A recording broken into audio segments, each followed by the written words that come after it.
നാമത് വരുന്ന ഓപ്ഷനാണ് college option. എന്താണ് college option? Narayana Gurukulam college of എഞ്ചിനീയറിംഗിൽ 60K ആണ് ഫീസ് വരുന്നത്. കോളേജ് അപ്ഡേറ്റ് ചെയ്തിട്ടുണ്ട്. ലോഗിൻ ചെയ്തതിന് ശേഷം പാസ്വേഡും കാര്യങ്ങളും കൊടുത്ത് ക്യാപ്ച കൊടുക്കുക. 1 മുതൽ 61 കോളേജുകളാണ് ഇപ്രാവശ്യം നിങ്ങൾക്ക് എന്ത് ചെയ്യുന്നത്. നിങ്ങളുടെ കോളേജിൽ 45,000 ആണ് maximum fees 60,000. AMCT institution of technology management 50K ആണ് വരുന്നത്. ബേസിക് 25 ടു 50, 60 വരെയുള്ള കോളേജുകളുണ്ട്. നിങ്ങൾ വേഗം വരുന്നത് ഈ ഒരു പേജിലേക്കായിരിക്കും. ഇവിടെയാണ് നിങ്ങൾ ശ്രദ്ധിച്ച് കാര്യങ്ങൾ ചെയ്യേണ്ടത്. ഇതിന്റെ ഓർഡർ ആൽഫബറ്റിക് ഓർഡറിലാണ് കിടക്കുന്നത് എന്നുള്ള കാര്യം മനസ്സിലാക്കുക. മാക്സിമം എത്ര കൊടുക്കാൻ പറ്റും അത്രയും കൊടുക്കുക. അപ്പോൾ നമ്മൾ ഇന്നലെ പറഞ്ഞ പോലെ MCA LBSന്റെ അലോട്ട്മെന്റിന്റെ കാര്യങ്ങൾ വന്നിട്ടുണ്ട്. അപ്പോൾ നിങ്ങൾ സൈറ്റിൽ ചെക്ക് ചെയ്തിട്ടുണ്ടാവും എന്ന് വിചാരിക്കുന്നു. അതായത് ഇത്തരത്തിലുള്ള അപ്ഡേറ്റും കാര്യങ്ങളാണ് വന്നിട്ടുള്ളത്. ഇതിലായിട്ട് മെയിൻ നിങ്ങൾ എന്താ ശ്രദ്ധിക്കേണ്ടത്, നമ്മുടെ 2 കാര്യങ്ങളാണ് അപ്ഡേറ്റ് ചെയ്തിട്ടുള്ളത്. 24-ാം തീയതിയാണ് വന്നിട്ടുള്ളത്. ലിസ്റ്റ് ഓഫ് കോളേജ് അപ്ഡേറ്റ് ചെയ്തിട്ടുണ്ട്. നമ്മൾ മുന്നേ പറഞ്ഞിട്ടുണ്ടായിരുന്നു ലിസ്റ്റ് ഓഫ് കോളേജുകൾ മാറും. നമ്മൾ അന്ന് ഡിസ്കസ് ചെയ്തത് 25, 26-ലായിരുന്നു. 26-ന് വേണ്ടിയിട്ടുള്ള പർട്ടിക്കുലർ മറ്റൊരു പുതിയ ലിസ്റ്റ് വന്നിട്ടുണ്ട്. ഓക്കെ, 24-ലെ മറ്റൊരു ഇൻഫർമേഷൻ എന്ന് പറഞ്ഞിട്ടുള്ളത് നമുക്ക് അലോട്ട്മെൻറ്റ് സബ്മിറ്റ് ചെയ്യാനുള്ള ലാസ്റ്റ് ഡേറ്റ് 26-നാണ് എന്നുള്ള കാര്യം. പിന്നെ ഈ വീഡിയോ കാണുമ്പോൾ 25 ആയിട്ടുണ്ട്, നാളെയാണ് ഡേറ്റ്. അപ്പോൾ ആകെ 2 ദിവസമാണ് നിങ്ങൾക്ക് എന്ത് ചെയ്തിട്ടുള്ളത്, അപ്ഡേറ്റ് ചെയ്യാൻ വേണ്ടിയിട്ട് അവരെ ഭാഗത്ത് നിന്ന് തന്നിട്ടുള്ളത്. അപ്പോൾ മാക്സിമം നിങ്ങൾ എന്ത് ചെയ്യുക, ഇന്ന് തന്നെ ഇത് ചെയ്യുക, തെറ്റ് കൂടാണ്ട് കാര്യങ്ങൾ ചെയ്യുക. ഓക്കെ, നിങ്ങൾ ഇതിലേക്ക് ലോഗിൻ ചെയ്യുക. ലോഗിൻ ചെയ്തതിന് ശേഷം നിങ്ങളെ പാസ്വേഡും കാര്യങ്ങളും കൊടുത്ത് ക്യാപ്ച കൊടുക്കുക. അതിനകത്ത് നിങ്ങൾക്ക് എന്ത് ചെയ്യുന്നുണ്ടാവും, അതിനകത്തുള്ള പ്രിഫറൻസ് 1 by 1 നിങ്ങൾ എന്ത് ചെയ്യുക, കൊടുക്കാനുള്ള ഓപ്ഷൻ നിങ്ങൾക്ക് അവിടെ ഉണ്ടാവും. ഓക്കെ, ക്ലിയർ അല്ലേ? ഇനി അതിലേക്ക് അടുത്ത ഇത് വരുന്നതിന് മുന്നേ ഞാൻ എന്ത് പറയാം, ലിസ്റ്റ് ഓഫ് കോളേജ്, ഇതിൽ പാർട്ടിസിപ്പേറ്റ് ചെയ്യുന്ന കോളേജുകൾ ഏതൊക്കെയാണെന്നുള്ള കാര്യങ്ങളൊന്ന് നമുക്ക് നോക്കാം. 1 by 1 ആയിട്ട് തന്നെ പറയാം. 1 മുതൽ 61 കോളേജുകളാണ് ഇപ്രാവശ്യം നിങ്ങൾക്ക് എന്ത് ചെയ്യുന്നുള്ളത്, നിങ്ങളുടെ MCA LBSന്റെ ഇതിലേക്ക് പാർട്ടിസിപ്പേറ്റ് ചെയ്യുന്നത്. ഏകദേശം ഒരുപാട് സീറ്റുകളുണ്ട്. നിങ്ങൾ ഈ സീറ്റുകളൊന്ന് ജസ്റ്റ് കൗണ്ട് ചെയ്താൽ തന്നെ നിങ്ങൾക്ക് മനസ്സിലാവും, കുറേ സീറ്റുകൾ നിങ്ങൾക്ക് ഉണ്ട്. അപ്പോൾ ഏത് റാങ്കുള്ള ആൾക്കാരാണെങ്കിൽ എന്ത് ചെയ്യുക, അപ്ലൈ ചെയ്ത് വിടുക കേട്ടോ. നിങ്ങൾക്ക് മാക്സിമം അപ്ലൈ ചെയ്ത് നോക്കുക എന്നുള്ളതാണ് പറയാനുള്ളത്. Okay, TVM college of engineering TVM CETയിൽ നമ്മൾ പറഞ്ഞ പോലെ 60 സീറ്റാണ്. അവിടുത്തെ നിങ്ങളുടെ ഫീസ് വരുന്നത് 3680 3680 സം ഫീസ് വരുന്നത്. അഡീഷണൽ ആയിട്ട് നിങ്ങൾ എന്ത് ചെയ്യണം, ഈ പറഞ്ഞ അലോട്ട്മെൻറ്റ് ഫീസ് നമ്മൾ അന്ന് ഡിസ്കസ് ചെയ്യുന്നുണ്ട്, 7,000 സംതിങ്, അത് നിങ്ങൾ അതിലേക്ക് അടയ്ക്കണം. എഞ്ചിനീയറിംഗ് കോളേജ് തൃശ്ശൂർ, അവിടെയൊക്കെ 60 സീറ്റാണ്. അവിടെയൊക്കെ എന്താണ്, ഗവൺമെൻറ് കോളേജ്, എയ്ഡഡ് കോളേജുകളിലൊക്കെ സെയിം ആണ് ഈ പറഞ്ഞ ഫീസ്. ഇനി കമ്മിങ് ടു എന്താണ്, കോസ്റ്റ് ഷെയറിംഗ് കോളേജിലേക്ക് വരുന്ന സമയത്ത് നിങ്ങൾ മനസ്സിലാക്കണം, 60 സീറ്റാണ്. അവിടെ 25,000 എന്താ വരുന്നത്, നമ്മുടെ ഫീസ് എന്ന് പറയുന്നത്. ഓക്കെ, അടുത്തൊരു കോളേജിൽ 45,000 അത് ഇൻസ്റ്റിറ്റ്യൂഷൻ, അതായത് ഏത് യൂണിവേഴ്സിറ്റിയുടെ അണ്ടറിൽ വരുന്ന ഇൻസ്റ്റിറ്റ്യൂഷനാണ് അവരാണത് ഡിസൈഡ് ചെയ്യുന്നത് കേട്ടോ. പേയ്മെൻറ്റിൻ്റെ കാര്യങ്ങളൊക്കെ 25,000 ഉണ്ട്, 20,000 ഉണ്ട്, 30,000 ഉണ്ട്, 20,000 ഉണ്ട്, 21,000 ഒക്കെ സെമ്മിന് വരുന്ന different cost sharing and private self financing കോളേജുകൾ ഉണ്ട് എന്നുള്ള കാര്യം മനസ്സിലാക്കുക. 21, 25, 36 ഒക്കെ പോയിട്ടുണ്ട്. അത്രയും വരെ ഫീസുകളുണ്ട്. അമൽജ്യോതി ഓട്ടോണമസ് ആണ്, അവിടുത്തെ പൈസയാണ് ഈ പറഞ്ഞ 36 എന്ന് പറയുന്നത്. പിന്നെ മറ്റുള്ള കോളേജുകളും കാര്യമുണ്ട്. ക്രൈസ്റ്റ് കോളേജ് ഓഫ് എഞ്ചിനീയറിംഗ് ഉണ്ട്, ഓട്ടോണമസ് ആണ്, അവിടെ 25 വരുന്നത്. ഡീപോൾ ഇൻസ്റ്റിറ്റ്യൂട്ട് സയൻസ് അങ്കമാലിയിൽ 25 വരുന്നത്. ഓക്കെ, ഇനി ഫീസൊക്കെ പറഞ്ഞാൽ 60 വരെ പോയിട്ടുള്ള പല കോളേജുകളും കണ്ടു. മാക്സിമം ഫീസ് 60,000 എന്നുള്ളതും കണ്ടു. അപ്പോൾ അത് നിങ്ങളൊന്ന് ശ്രദ്ധിക്കുക കേട്ടോ, കാര്യങ്ങളൊക്കെ നോക്കുക. അതൊക്കെ ഓരോ ഇൻസ്റ്റിറ്റ്യൂഷനെ വെച്ചിട്ടാണ് ഫീസ് വന്നത്. Maximum 50,000. KMCT institution of technology management 50K ആണ് വരുന്നത്. അങ്ങനെ അത്ര കാര്യങ്ങളുണ്ട്. പിന്നെ 25 ആണ്. ബേസിക് 25 ടു 50, 60 വരെയുള്ള കോളേജുകളുണ്ട് എന്നുള്ള കാര്യം മനസ്സിലാക്കാം.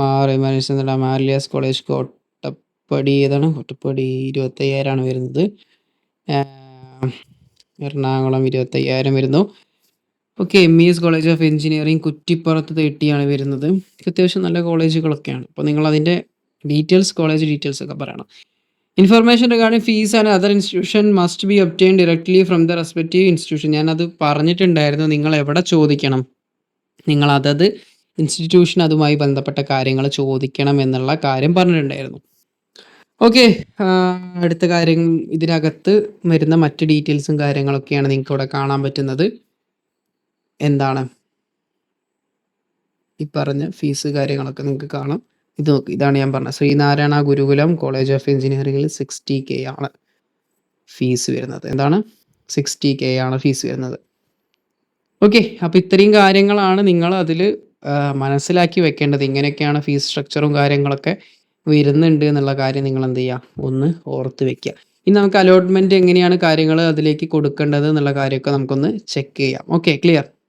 പേജിലേക്ക് വന്നു കഴിഞ്ഞ് കഴിഞ്ഞാൽ അലോട്ട്മെൻറ്റ് അഡ്മിഷൻ്റെ കോളേജ് നമ്മൾ അഡ്മിറ്റ് ചെയ്യുന്നത് എങ്ങനെയാണെന്ന് വെച്ച് കഴിഞ്ഞാൽ നമ്മൾ നിങ്ങളുടെ ഈ ഒരു പേജിലേക്ക് വരിക, ലോഗിൻ പാസ്വേഡ് നിങ്ങൾ കൊടുക്കുക. ലോഗിൻ പാസ്വേഡ് കൊടുത്തു കഴിഞ്ഞ് കഴിഞ്ഞാൽ നേരെ നിങ്ങൾ വരുന്നത് ഓക്കെ, ഈ ഒരു പേജിൽ നിങ്ങൾ എന്ത് ചെയ്യുക, ലോഗിൻ പാസ്വേഡ് കൊടുത്തു കഴിഞ്ഞാൽ നിങ്ങൾ വേഗം വരുന്നത് ഈ ഒരു പേജിലേക്കായിരിക്കും.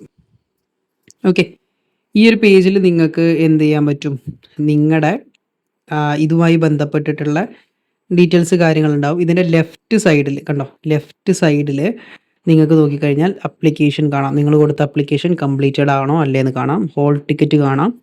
ഇവിടെ മൂന്നാമത് വരുന്ന ഓപ്ഷനാണ് കോളേജ് ഓപ്ഷൻ. എന്താണ് college option? Change password logout. അപ്പോൾ അതൊന്നും നോക്കണ്ട, കോളേജ് ഓപ്ഷൻ ഉണ്ട്. ഇതിൽ കോളേജ് ഓപ്ഷനാണ് നിങ്ങൾ എന്ത് ചെയ്യേണ്ടത്, സെലക്ട് ചെയ്യേണ്ടത്. നിങ്ങൾ എന്താ ചെയ്യേണ്ടത്, കോളേജ് ഓപ്ഷൻ വൺസ് അത് ക്ലിക്ക് ചെയ്ത് കഴിഞ്ഞാൽ ഓക്കെ, നിങ്ങൾ കോളേജ് ഓപ്ഷൻ ക്ലിക്ക് ചെയ്ത് കഴിഞ്ഞാൽ നിങ്ങൾ അടുത്ത് പോകുന്നത് ഇതിലേക്കായിരിക്കും. കോളേജ് ഓപ്ഷൻ നമ്മൾ ക്ലിക്ക് ചെയ്തു, ഇതിലേക്കായിരിക്കും. ഇവിടെയാണ് നിങ്ങൾ ശ്രദ്ധിച്ച് കാര്യങ്ങൾ ചെയ്യേണ്ടത്. ഇവിടെ കറക്റ്റ് കൊടുത്തിട്ടുണ്ട്, കോളേജസ് ഇവിടെ കൊടുത്തിട്ടുണ്ട്. ഞാൻ കാണിച്ചു തരാം. അതായത് കോളേജസ് ഇവിടെ ലിസ്റ്റ് ചെയ്തിട്ടുണ്ട് കേട്ടോ. 1 2 3 4 5 6 7 8 10 വരെ ലിസ്റ്റ് ചെയ്തിട്ടുണ്ട്. അതിന് താഴേക്ക് കഴിഞ്ഞാൽ കാണാം നിങ്ങൾക്ക് 61 കോളേജ് ഇവിടെ എന്ത് ചെയ്തിട്ടുണ്ട്, ലിസ്റ്റ് ചെയ്തിട്ടുണ്ട്. ഇവിടെ നിങ്ങളൊരു കാര്യം മനസ്സിലാക്കണം, ഞാൻ കറക്റ്റ് പറഞ്ഞുതരാം. ഇവിടെ ആൽഫബറ്റിക് ഓർഡറിലാണ് കോളേജ് വരുന്നത് കേട്ടോ. അപ്പോൾ അതുമായിട്ട് ബന്ധപ്പെട്ട കാര്യങ്ങൾ പറഞ്ഞുതരാം. Select a college and seat type offered by the college and click plus. അതായത് കോളേജ് സെലക്ട് ചെയ്യുക, അത് എന്ത് ചെയ്യണം, പ്ലസ് ക്ലിക്ക് ചെയ്തിട്ടാണ്, ഈ പറഞ്ഞ പ്ലസ് ക്ലിക്ക് ചെയ്തിട്ടാണ് കോളേജ് സെലക്ട് ചെയ്യേണ്ടത്. Your selection will appear on the right side. ഈ റൈറ്റ് സൈഡിലാണ് നിങ്ങളുടെ സെലക്ഷൻ വരിക. അത് ഞാൻ വീണ്ടും കാണിച്ചു തരാം അടുത്തേക്ക് വരുമ്പോൾ. When you can arrange in the preference order. അവിടെ നിങ്ങൾക്ക് വൺസ് നിങ്ങൾ ഫസ്റ്റ് ക്ലിക്ക് ചെയ്താൽ അത് ഒന്നാമതായിരിക്കും, രണ്ടാമത് ക്ലിക്ക് ചെയ്യുന്നത് രണ്ടാമത്, മൂന്നാമത് ക്ലിക്ക് ചെയ്യുന്നത് മൂന്നാമത്. അത് നിങ്ങളെല്ലാം ക്ലിക്ക് ചെയ്ത് കഴിഞ്ഞാൽ നിങ്ങൾക്ക് അതിൻ്റെ പ്രിഫറൻസ് വീണ്ടും എഡിറ്റ് ചെയ്യാനുള്ള ഒരു ഓപ്ഷനും ഉണ്ട് കേട്ടോ. അതിനുശേഷം ഓരോ തവണ ചെയ്യുമ്പോഴും അപ്ഡേറ്റ് ആൻഡ് സേവ് എന്ന് പറഞ്ഞുള്ള ഓപ്ഷൻസ് ഉണ്ട്. Each time use change your preference change ചെയ്യുന്ന സമയത്ത് അപ്ഡേറ്റ് ആൻഡ് സേവ് കൊടുത്താൽ മാത്രമേ എന്ത് ചെയ്യുള്ളൂ, പ്രിഫറൻസ് അപ്ഡേറ്റ് ആയിട്ട് സേവ് ആവുള്ളൂ. പിന്നെ ഫിനിഷ് ചെയ്തതിന് ശേഷം അപ്ഡേറ്റ് ആൻഡ് സേവ് കൊടുത്തതിന് ശേഷം സബ്മിറ്റ് കൊടുക്കുക. അപ്പോൾ റൈറ്റ് സൈഡിലുള്ള ബോക്സ് ഞാൻ കാണിച്ചു തരാം. ജനറൽ ആയിട്ടുള്ള കാര്യങ്ങൾ ശ്രദ്ധിക്കണം, ഈ കാര്യങ്ങൾ ശ്രദ്ധിക്കണം. After completion you can download the list of selected college courses option of your record. അപ്പോൾ ഇങ്ങനെയാണ് വരുന്നത്. ഇവിടെ നിങ്ങൾ മനസ്സിലാക്കണം, കോളേജിൻ്റെ മറ്റേ കോളേജ് ലിസ്റ്റിൽ ടോപ്പ് കോളേജസ് ആണ് ആദ്യം വന്നത്. CET ഉണ്ടായിരുന്നു, അതുപോലെ തന്നെ തൃശ്ശൂർ ഉണ്ടായിരുന്നു. പക്ഷെ ഇവിടെ ആൽഫബറ്റിക് ഓർഡറാണ് കോളേജ് സെലക്ട് ചെയ്തിട്ടുള്ളത്. അപ്പോൾ കോളേജ് സെലക്ട് ചെയ്യുമ്പോൾ നിങ്ങൾ എന്ത് ചെയ്യും, കുറച്ച് പാടുപെടും. നിങ്ങളെ പ്രിഫേർഡ് കോളേജ് എന്ത് ചെയ്യണം, നിങ്ങൾ സെർച്ച് ചെയ്ത് കണ്ടുപിടിച്ചതിന് ശേഷം മാത്രമേ നിങ്ങൾ എന്ത് ചെയ്യുള്ളൂ, അതിലേക്ക് വരാൻ പറ്റുള്ളൂ. അപ്പോൾ എങ്ങനെ സെർച്ച് ചെയ്യാം, നിങ്ങൾ താഴേക്ക് ഇങ്ങനെ പോയി നോക്കിയാൽ മതി. 1 2 3 4 നോക്കുന്ന സമയത്ത് ഓരോ കോളേജുകളും കാണും. C തുടങ്ങി കോളേജ് ഓഫ് എഞ്ചിനീയറിംഗ് ചെങ്ങന്നൂരുണ്ട്. 11 വരുമ്പോൾ കോളേജ് ഓഫ് എഞ്ചിനീയറിംഗ് കിടങ്ങൂരുണ്ട്. കോളേജ് ഓഫ് എഞ്ചിനീയറിംഗ് മൂഞ്ഞാറ്, തലശ്ശേരി, TVM. ഓക്കെ, ഈ നമ്പർ നോക്കിയിട്ട് കാര്യമില്ല. അപ്പോൾ TVMൻ്റെ അടുത്ത് നിങ്ങൾ ഇതാണ് കൊടുക്കാൻ ആഗ്രഹിക്കുന്നതെങ്കിൽ ഈ പ്ലസ് ക്ലിക്ക് ചെയ്യാം. എന്ത് ചെയ്യുക, പ്ലസ് ക്ലിക്ക് ചെയ്യുക. പ്ലസ് ക്ലിക്ക് ചെയ്യുന്ന സമയത്ത് അത് റൈറ്റ് സൈഡിലേക്ക് നിങ്ങൾക്ക് ആ ഓപ്ഷൻ എന്ത് ചെയ്യും, അവിടെ വരും. അങ്ങനെ കോളേജിൻ്റെ ഓർഡർ ആൽഫബറ്റിക് ഓർഡറിലാണ് കിടക്കുന്നത് എന്നുള്ള കാര്യം നിങ്ങൾ മനസ്സിലാക്കുക. വൺസ് നിങ്ങൾ അവിടെ ക്ലിക്ക് ചെയ്ത് കഴിഞ്ഞാൽ നിങ്ങളുടെ കോളേജ് ഓഫ് എഞ്ചിനീയറിംഗ് ട്രിവാൻഡ്രം ഇവിടെ വന്നു. മാസ്റ്റർ ഓഫ് അപ്ലിക്കേഷൻ നിങ്ങൾ സെലക്ട് ചെയ്തു. അടുത്തത് എന്താണ്, GEC തൃശ്ശൂർ വന്നു. എന്താണ് നിങ്ങൾ കൊടുത്ത അടുത്ത ഓപ്ഷനാണ്. അപ്പോൾ ഓരോന്ന് ക്ലിക്ക് ചെയ്തതിന് ശേഷം അപ്ഡേറ്റ് ആൻഡ് സേവ് കൊടുത്താൽ മാത്രമേ പ്രിഫറൻസ് മാറുള്ളൂ. ഇനി നിങ്ങൾക്ക് ഇവിടെ പ്രിഫറൻസ് എഡിറ്റ് ചെയ്യാനുള്ള ഒരു ഓപ്ഷൻ ഉണ്ട്. അതാണ് ഞാൻ പറഞ്ഞത്. നിങ്ങൾക്ക് ഇപ്പോൾ 1 എന്നുള്ള സ്ഥാനത്ത് ഇവിടെ 2 എന്ന് കൊടുക്കാം, ഇത് 1 വേണമെങ്കിൽ 1 കൊടുക്കാം. പക്ഷേ അവസാനം നിങ്ങൾ എന്ത് ചെയ്യുക, അപ്ഡേറ്റ് ആൻഡ് സേവ് കൊടുത്തിട്ട് സബ്മിറ്റ് ചെയ്താൽ മതി. അപ്ഡേറ്റ് ആൻഡ് സേവ് കൊടുത്തിട്ട് എന്ത് ചെയ്താൽ മതി, സബ്മിറ്റ് ചെയ്താൽ മതി. അപ്പോൾ ആ കാര്യങ്ങളാണ് അവിടെ വരുന്നത്. ഓരോ കോളേജ് നിങ്ങൾക്ക് ആഡ് ചെയ്യാം, എത്ര പ്രിഫറൻസ് വേണമെങ്കിലും. ഇപ്പോൾ ലിമിറ്റ് ഒന്നും കാണുന്നില്ല, നിങ്ങൾക്ക് എത്ര വേണമെങ്കിലും കൊടുക്കാം. 61 പ്രിഫറൻസും കൊടുക്കാൻ പറ്റുമെന്നാണ് ഞാൻ വിചാരിക്കുന്നത്. നിലവിൽ അങ്ങനെ കൊടുത്ത് നോക്കാൻ പറ്റുന്നെങ്കിൽ നിങ്ങൾ മാക്സിമം എന്ത് ചെയ്യുക, കൊടുക്കാനുള്ള അത്രയും പ്രിഫറൻസിന് കൊടുക്കാം. നമുക്ക് 61 കോളേജസും എന്തുണ്ട് ഇതിൽ കാണിക്കുന്നുണ്ട്. അപ്പം നിങ്ങൾ മാക്സിമം എന്ത് ചെയ്യുക, പ്രിഫറൻസ് എന്ത് ചെയ്യുക, കൊടുക്കുക. മനസ്സിലായോ? മാക്സിമം കൊടുക്കുക. അല്ലാണ്ട് എനിക്കിപ്പോൾ 2 3 താല്പര്യമുള്ളൂ, അത് വിചാരിച്ചാൽ മതി എന്നുള്ളതല്ല. നിങ്ങൾക്ക് മാക്സിമം എത്ര കൊടുക്കാൻ പറ്റും അത്രയും കൊടുക്കുക. അതിൽ നിങ്ങൾക്ക് കിട്ടുന്നിടത്ത് നിങ്ങൾക്ക് എന്ത് ചെയ്യാൻ പറ്റും, ജോയിൻ ചെയ്യാൻ പറ്റും. ഇനിയിപ്പോൾ അത് വേണ്ടാന്നുണ്ടെങ്കിൽ നിങ്ങൾക്ക് എന്ത് ചെയ്യാം, അത് ഇഗ്നോർ ചെയ്യാം. അപ്പോൾ മാക്സിമം നിങ്ങൾ എന്ത് ചെയ്യുക, ഫുൾ ഇതിൽ എന്ത് ചെയ്യുക, ഇത് കൊടുക്കാൻ ശ്രമിക്കുക. അപ്പോൾ ആ കാര്യമാണ് പറയാനുള്ളത്. ബാക്കി എന്തെങ്കിലും ഡൗട്ട് കാര്യങ്ങളൊക്കെ ഉണ്ടെങ്കിൽ നിങ്ങൾ എന്ത് ചെയ്യുക, കമൻറ്റിൽ ചോദിക്കുക കേട്ടോ. അപ്പോൾ ഓക്കെ ബായ്. നമുക്കതുമായി ബന്ധപ്പെട്ട് ഇനി ഫസ്റ്റ് അലോട്ട്മെൻറ്റും കാര്യങ്ങളൊക്കെ വരുമ്പോൾ അതുമായി ബന്ധപ്പെട്ട അപ്ഡേഷൻസും കാര്യങ്ങളൊക്കെ ഗ്രൂപ്പിൽ വന്നു കഴിഞ്ഞാൽ ഞാനത് ഷെയർ ചെയ്യാം. അപ്പോൾ ഓക്കെ അല്ലേ? അപ്പോൾ എല്ലാവരും റെഡിയാണെന്ന് വിചാരിക്കുന്നു. അപ്പോൾ ഓൾ ദി ബെസ്റ്റ്. നോക്കി കണ്ടും ഒക്കെ പ്രിഫറൻസ് കൊടുക്കാം. ബൈ.